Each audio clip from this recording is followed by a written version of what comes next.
what is the next step for the Giants this offseason? You got a lot of questions at quarterback. This team started off really, really rough. What are you doing? I'm going to be honest with you. The Cowboys are, or not the Cowboys, the Giants are one of the most just confusing situations in the entire league. And that's the problem, is I honestly don't even know exactly where I would start. Because what makes it even more confusing is when you got the coach that you're like, well, he is the coach. But at the same time of things, I don't really believe in him all that much. The thing is, then after this year, you definitely have doubts in your mind. And then it's like, where do we go from here? Like Daniel Jones was not it. Where do you start moving on from Daniel Jones? Saquon is going to be a free agent again. Mm-hmm. Probably not going to bring him back. What's the point for yourself and him? Like, because let's Saquon go have a chance to win a Lombardi, please.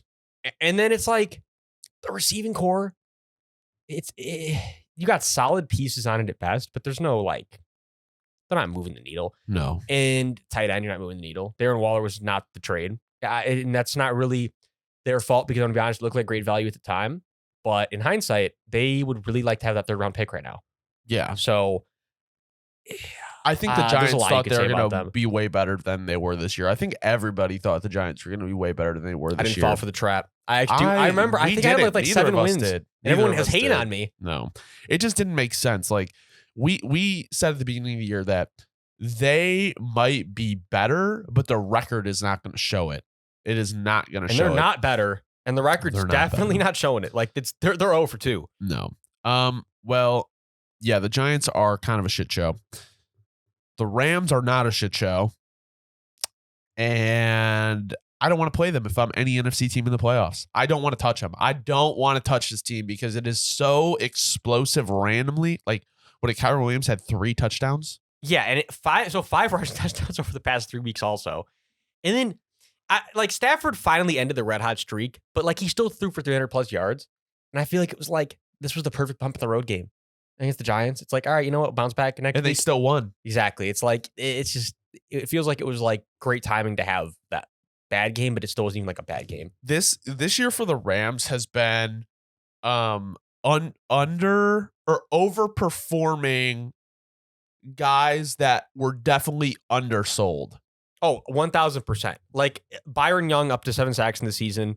And then also Kobe Turner. I had to throw stupid shit in here, but Kobe Turner, more like Kobe turning elite. 3.5 sacks over the past 2 weeks. 9 sacks in the season. But I'm serious. Kobe Turner, like, if you are listening to this and you don't know who Kobe Turner is, and you haven't been watching Kobe Turner, turn on the fucking tape. He's elite. And I think he is going to be an All-Pro over the next few years. Genuinely, a future All-Pro talent. Unbelievable up there in the middle. He's going to be scaring your QB if you don't know him yet. Soon enough, he'll be scaring you. And Aaron Donald's second 2-sack game of the season. Perfect timing, question mark? Probably perfect timing. Yeah, the Rams team, obviously, like, the core has experience in the playoffs, so it's not like you're going to be facing this super young, inexperienced team.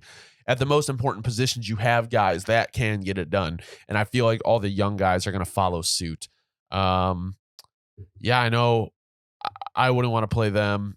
Puka Nacua, 28 yards to break the rookie receiving record. It's happening. Is that on the first drive overall, or is it just the Rams? No, overall. Like, oh, wow. And yeah, and even more impressive is that the guy who holds the record right now currently, I should wrote this down. I have to get his name out here. I can't just shortchange him and say that guy. Hold on. No, it's that guy. So Bill Groman, 1960. This motherfucker had 1,473 yards. There's some things that happen in football history where I'm just like, how? Like, in what world? And did every pass go his way? That's awesome. That was like when Mike Ditka had a 1,000-yard season as a tight end and a rookie. Like, what the fuck? Shout out to Bill Groman, man. Shout out to Bill Groman. That is insane.